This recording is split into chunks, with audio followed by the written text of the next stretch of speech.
Nazywam się Piotr Czaban i witam Was na kanale Czaban robi raban. Miałem opowiadać o muzyce i przyrodzie. Jednak od 2021 roku informuję głównie o kryzysie humanitarnym, który nadal trwa. I dzieje się tu, gdzie mieszkam, czyli na Podlasiu, na pograniczu polsko-białoruskim. Czasami poruszam też inne, ważne dla mnie tematy. Wszystkie moje publikacje powstają dzięki wsparciu patronów na portalu patronite.pl/Czaban robi raban. Jeżeli uważasz, że to co robię jest ważne, dołącz do tego grona. Z kolei stawiając mi wirtualną kawę na portalach Subpi i Buy Coffee stawiasz na niezależne dziennikarstwo. Dodaj komentarz, zasubskrybuj ten kanał, włącz powiadomienia. Mundurowi bili i kopali migrantów, razili ich paralizatorem i gazem w oczy. Prokuratura mówi o braku znamion czynu zabronionego. Artykuł Krzysztofa Boczka przeczyta sam autor. Doceń jego pracę i postaw mu wirtualną kawę na portalu subpi.pl/Boczek. Link znajdziesz w opisie. Gdy ponad pół roku temu były polityk Konfederacji opublikował zdjęcia poniżania migrantów na granicy polsko-białoruskiej, policja i minister MSWiA grzmieli o ściganiu szerzenia nienawiści. Kiedy okazało się, że to służby mundurowe bestialsko znęcały się nad cudzoziemcami, prokuratura umorzyła sprawę. Opisujemy jak. Skrajnie prawicowy polityk cieszy się z tej decyzji prokuratury. Widocznie można robić takie rzeczy, mówi. Na Facebooku pozuje z bronią i pokazuje hasło karabin maszynowy każdego migranta dogoni. 5 lipca 2024 Paweł Wyżykowski, były lider Konfederacji z okręgu siedlecko-ostrołęckiego, wstawił na Facebooku zdjęcie cudzoziemca, który dłońmi robił przy głowie królicze uszy. Nie dla żartu. Obok uśmiechnięta twarz Wyżykowskiego. Dzień później wrzucił fotkę z 5 zmęczonych i mokrych cudzoziemców. Z ich twarzy wyzierał strach. 3 z nich pokazywała królicze uszy, a 1 miał kajdanki na dłoniach. Nowe króliczki, pisał Wyżykowski. Zdjęcia i komentarze wywołały wtedy falę oburzenia. Ośrodek monitorowania zachowań rasistowskich i ksenofobicznych pisał o hienach narodowych i szmalcownikach, którzy znęcają się nad złapanymi na patrolach migrantami i okradają ich. O Wyżykowskim zaś pisali, iż nawołuje publicznie do mordowania osób będących ofiarami handlu ludźmi, których wykorzystuje zbrodniczy reżim Łukaszenki do atakowania granicy, oraz zachęca narodowców do bicia osób pochodzenia ukraińskiego. Ośrodek twierdził, że w czasach rządów PiS prokuratury blokowały sprawy wobec Wyżykowskiego. Policja na Platformie X oznajmiła wtedy, że zajmie się tą sprawą i przekonywała, nie ma zgody na łamanie prawa i szerzenie nienawiści. Minister MSWiA im wtórował. Policja będzie twardo reagować na szerzenie nienawiści i łamanie prawa na tym tle przez grupy i pojedyncze osoby. Razili nas paralizatorem w głowę, szyję i plecy. Okazało się, że jest świadek zdarzeń. Na zdjęciu z postu Wyżykowskiego był jeden z migrantów, Afgańczyk, któremu pomogli aktywiści Podlaskiego Ochotniczego Pogotowia Humanitarnego. Stało się to 4 sierpnia 2023 roku w Puszczy Białowieskiej. Afgańczyk nadal był w Polsce, bo ubiegał się o azyl. Rozpoznał kompanów ze zdjęcia. On też wtedy padł ofiarą przemocy. Opisał to krótko tuż po wydarzeniach, gdy aktywiści POPH mu pomagali w lesie. Bili nas, kazali się rozebrać, przeszukali nas i potem kopali. Znowu nas uderzyli i powalili na ziemię. Kopali i 4 z nas razili paralizatorem. W głowę, szyję i plecy. Pryskali też gazem pieprzowym w oczy. Potem kazali nam śpiewać w ich języku, robić siebie jelenie. Robili sobie wtedy zdjęcia i śmiali się z nas, relacjonował Afgańczyk. To nagranie opublikował Piotr Czaban z Czaban robi raban na YouTubie i aktywista wówczas POPH. Sprawcami byli mundurowi. Po znęcaniu się wypchnęli migrantów na Białoruś. Czaban złożył zawiadomienie o możliwości popełnienia przestępstwa, które trafiło do prokuratury okręgowej w Siedlcach. Tam działa zespół śledczy powołany do badania przypadków łamania prawa na pograniczu polsko-białoruskim. Zeznania na policji złożył też Afgańczyk. Jak udało się nam nieoficjalnie dowiedzieć, zeznał to, co mówił aktywistom o biciu, kopaniu, rażeniu prądem, gazem itd. Tak twierdzi. Siedlecka prokuratura nie chciała odpowiedzieć na pytanie, czy tak było. Pod koniec grudnia 2024 roku, już po kilku miesiącach, sprawę Afgańczyka i jego kompanów umorzono. Czyn nie zawiera znamion czynu zabronionego, czytamy w piśmie prokuratury. Postępowanie toczyło się w sprawie przekroczenia uprawnień, a konkretnie bezpodstawne stosowanie środków przymusu bezpośredniego i przymuszenie cudzoziemców do przejścia na stronę Białorusi. Z pisma wynika, że nie ustalono tożsamości sprawców. Zapytaliśmy MSWiA, czy podtrzymuje swoją twardą reakcję na szerzenie nienawiści i łamanie prawa, także gdy sprawcami są funkcjonariusze służb mundurowych pilnujących granicy i znęcający się nad migrantami. Dział prasowy MSWiA, nikt nie podpisał się pod mailami, pisał: nigdy nie ma zgody na łamanie prawa i szerzenie nienawiści. Ale nie odpowiadał na nasze konkretne pytanie. Dwukrotnie dopytywałem się, czy ministerstwo będzie więc podejmowało jakieś kroki w związku z umorzeniem tej sprawy. MSWiA nie odpowiedziało. Jak prokuratura umorzyła postępowanie? Co ustaliła prokuratura, skoro uznała, że bicie, kopanie leżących migrantów, rażenie ich paralizatorem czy pryskanie im gazem w oczy bez powodu nie jest przekroczeniem uprawnień? Z informacji rzecznik prasowej Prokuratury Okręgowej w Siedlcach Krystyny Gołąbek wynika: 1. Prokuratura zwróciła się do komendantów placówek Straży Granicznej Białowieży i Czeremsze o nadesłanie całości dokumentacji dotyczącej podejmowanych przez funkcjonariuszy Straży Granicznej czynności między 1 a 4 sierpnia 2023 roku. Komendant SG w Białowieży twierdził, że ich funkcjonariusze nie podejmowali wtedy żadnej interwencji wobec Afgańczyka. Tymczasem większość pushbackowanych migrantów nie jest w ogóle odnotowywana z imienia i nazwiska. W dokumentacji po ich pushbackach nie ma nawet śladu. Prokuratura o tym wie. 2. W charakterze świadka przesłuchano Pawła Wyżykowskiego. Zaprzeczył, by był autorem tych zdjęć lub był obecny w trakcie ich wykonywania. Nie wiedział, gdzie i w jakich okolicznościach zostały one wykonane. Zaś on sam te fotografie prawdopodobnie znalazł w sieci, tak zeznał. To dobrze, w komentarzach można było przeczytać, że jedno z tych zdjęć wykonane zostało na terenie Bułgarii. Prokuratura dała wiarę tym zeznaniom. Nie sprawdzili ani logowania jego telefonu w przygranicznych stacjach bazowych w tamtych dniach, ani ewentualnych połączeń z funkcjonariuszami służb, którzy w tej okolicy w tamtym czasie działali. Gdy Piotr Czaban złożył zawiadomienie, takie informacje można było jeszcze uzyskać. W rozmowie z nami Wyżykowski już nie twierdzi, że znalazł zdjęcia w sieci, ale nie chciał ujawnić, czy to były jego fotografie, czy kogoś znajomego. Najpierw zasłaniał się tajemnicą postępowania, gdy przypomnieliśmy, że te umorzono, więc nie ma tajemnicy, zmienił strategię. Sugerował, że fotki poniżania migrantów było jego autorstwa. Z tego co wiem, prokurator ocenił, że to nie było poniżanie. Widocznie można robić takie rzeczy, co ja robiłem, a niektórzy powiedzą, że nawet trzeba. Mówił wyraźnie tym ucieszony Wyżykowski.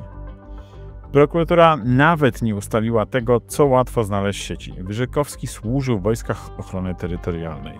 Jego Facebook zawierał liczne zdjęcia z tego okresu, a żołnierze WOT także działają na granicy. Wyżykowski co prawda został z tej formacji wyrzucony przed czasem, w którym zrobiono zdjęcia króliczków, ale po kilku latach działania w WOT bardzo prawdopodobne, że nadal posiadał tam znajomych. Prokuratura nie badała tego wątku. 3. Funkcjonariuszy Straży Granicznej placówek w Białowieży i Dubicach Cerkiewnych prokuratura zapytała, czy uczestniczyli w znęcaniu się nad migrantami. Nie przyznali się. Czy prokuratura naprawdę liczyła, że sprawcy takich czynów dobrowolnie przyznają się do tego? Prokuratura w żaden sposób, nawet pobieżny, nie badała tej sprawy w Wojsku Polskim ani w WOT. A obie te formacje też wyłapują migrantów na granicy. Dlaczego tych oczywistych wątków nie sprawdziła? Tymczasem na pewno wiemy, że nad migrantami znęcali się mundurowi działający na granicy. Tego dowodzą nie tylko zeznania Afgańczyka, ale też kajdanki na rękach jednego z migrantów, a przede wszystkim fakt, że wypchnięto ich na Białoruś przez bramki w płocie. Klucze do nich mają tylko służby. Informacje, które przekazała nam siedlecka prokuratora o swoich działaniach, pokazaliśmy w lutym bieżącego roku prokurator Ewie Wrzosek. Jeśli nie można ustalić, jacy funkcjonariusze byli w danym miejscu, to chyba coś jest nie tak. Bądź z procedurami, bądź ze sposobem dokumentowania tych procedur. Dla mnie to jest niewyobrażalne, że nie można ustalić, kto w danym miejscu wtedy był, komentowała Wrzosek. 4. Prokuratura Siedlecka wyciągnęła wniosek, że nie doszło do popełnienia przestępstwa z artykułu 191 paragraf 1 KK, czyli zmuszania przemocą lub siłą do określonego działania. Chodzi o robienie owych króliczych uszu. Dlaczego tak uznali? Z zeznań przez niego, to jest Afgańczyka, złożonych nie wynika, że w momencie, kiedy kazano mu przykładać ręce do głowy i pokazywać rogi, wobec jego osoby użyto przemocy czy groźby karalnej, tłumaczyła rzecznik Gołąbek. Przypomnijmy, zanim migrantów nakłoniono do udawania króliczków, byli bici, kopani, kazano im się rozebrać, powolono ich na ziemię, znów byli kopani i bici, rażeni paralizatorem i gazem pieprzowym w oczy. Po takim znęcaniu się prokuratura uznała, iż bez użycia przemocy czy groźby karalnej sami z własnej woli stawali do zdjęć ośmieszających ich.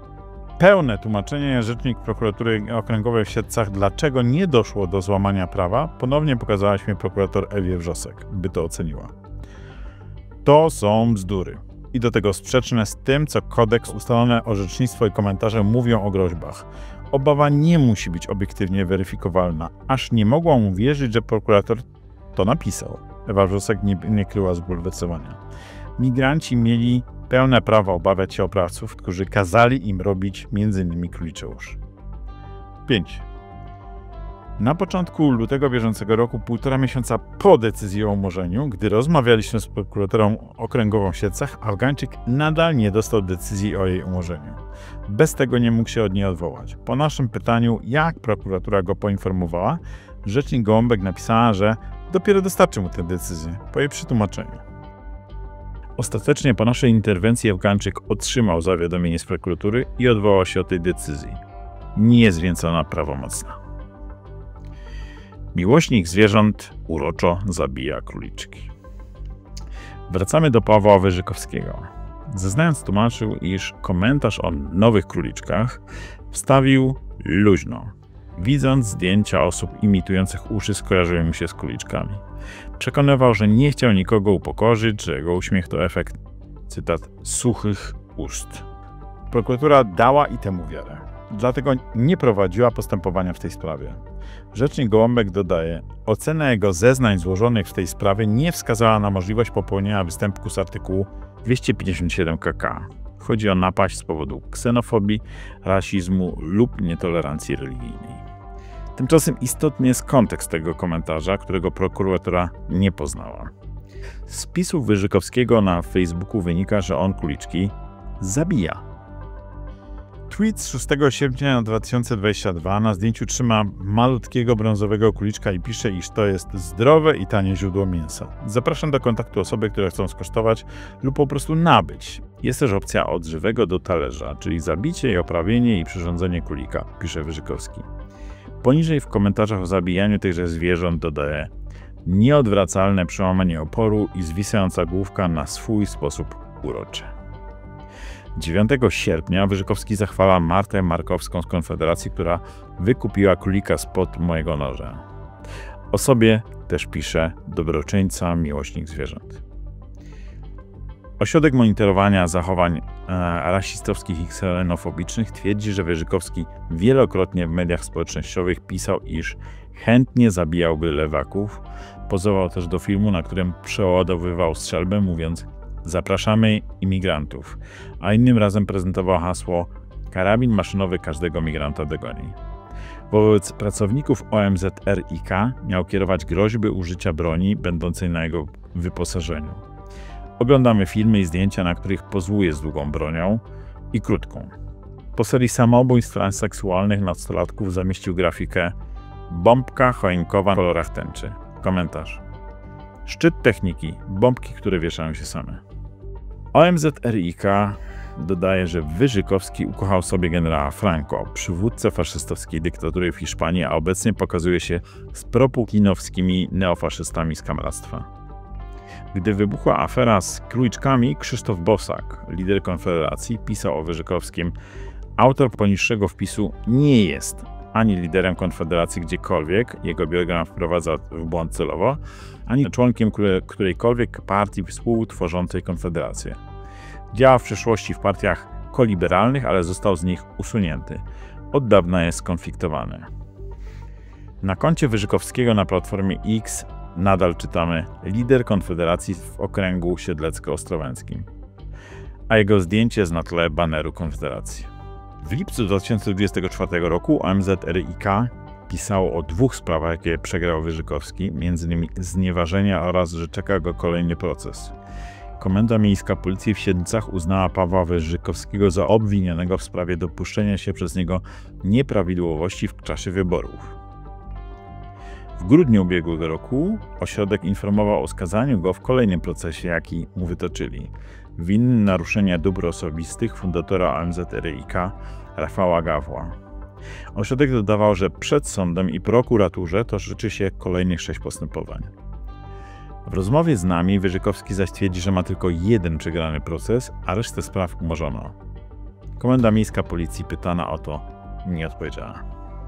Hurtownia.